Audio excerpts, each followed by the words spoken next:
So Riak and Oracle are quite different data engines. Riak is one of the NoSQL products, NoSQL technologies, and Oracle is, proprietary database technology, Oracle database.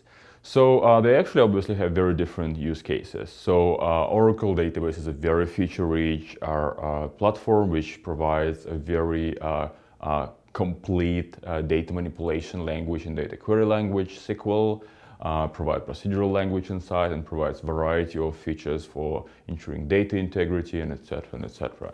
When Riak is a very simple model, sort of a key value store, it has a basic sort of CRUD appellation, create, read, update, and delete on those sort of records, on those rows. So very minimalistic set of features.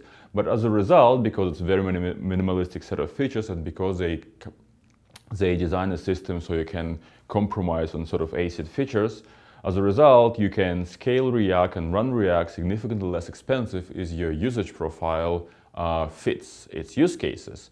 So the use cases for Riak is not complicated data or data sort of processing examples when you can sort of address your data by key generally. It has some secondary indexes, so you can look up some data using not just the key itself, but there's certain limitations on that.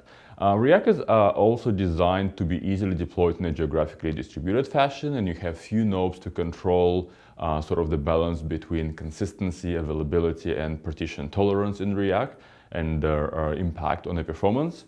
So while in Oracle it's basically always consistent, no matter how geographically distributed it is, unless you're creating some complicated replicated environments.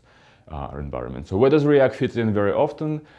Oftentimes in a web space, oftentimes in some authorization, authentication systems, and etc. It doesn't really have any analytical capabilities built into that. So as opposed to Oracle, when you can handle like online transactional workload as well as analytical workload.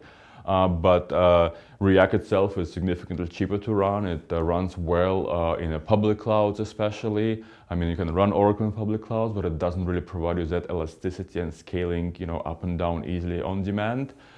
So quite a different products.